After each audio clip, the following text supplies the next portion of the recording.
नमस्कार, मैं डॉक्टर नेहा पोद्दार। आज हम बात करेंगे प्रेगनेंसी के दौरान पानी का छूट जाना या एमनियोटिक फ्लूइड लीकेज क्या होता है। जब प्रेगनेंसी में बच्चा माँ के पेट में होता है तो उसको सराउंडिंग एक पानी की लेयर होती है जो कि उसको प्रोटेक्ट करती है बाहर के एनवायरनमेंट से, उसको बच्चे को न्यूट्रिशन भी प्रदान करती है और उसी के अंदर बच्चा सांस लेता है।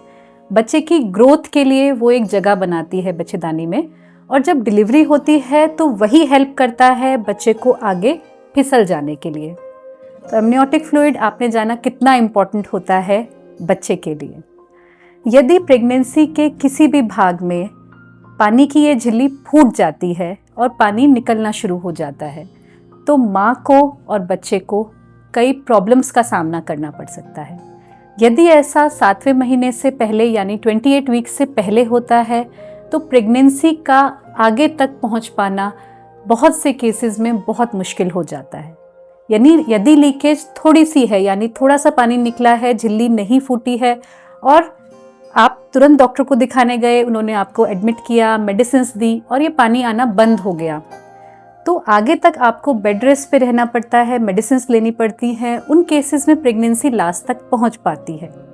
यदि पानी की झिल्ली फूट गई है 7वें महीने से पहले और पानी काफ़ी ज़्यादा निकल गया है तो प्रेगनेंसी का आगे तक बढ़ पाना बहुत मुश्किल हो जाता है।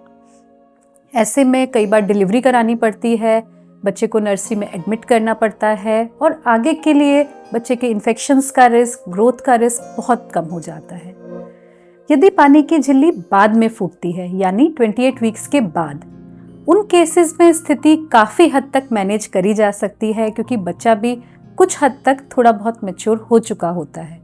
36 वीक्स के बाद होता है तब तो इजीली हम डिलीवरी करा सकते हैं, बच्चे को निकाल सकते हैं।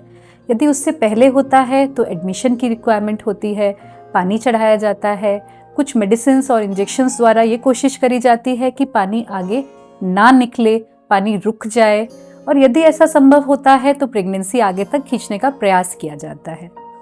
बच्चे को कई बार पानी की लीकेज के कारण इन्फेक्शंस का रिस्क बढ़ जाता है तो हमें बहुत ध्यान रखना पड़ता है। प्रेग्नेंट लेडी को टाइम पे मेडिसिन्स लेनी होती हैं। यदि पानी नहीं रुक रहा, जाता जा रहा है तो आपको तुरंत डॉक्टर को विजिट करना होता है मेडिसिन्स को बढ़ाने के लिए या प्रेगनेंसी को टर्मिनेट करने के लिए, यानी बच्चे को निकालना पड़ सकता है। यदि आपकी जानकारी में कोई इस प्रॉब्लम को फेस कर रहा है तो इसको हल्के में ना लें। प्रेगनेंसी में डिस्चार्ज कॉमन होता है और वो नॉर्मल भी हो सकता है, लेकिन वो नॉर्मल है या एबनॉर्मल है वो आप नहीं जान सकते। उसके लिए अपने डॉक्टर को कंसल्ट करें।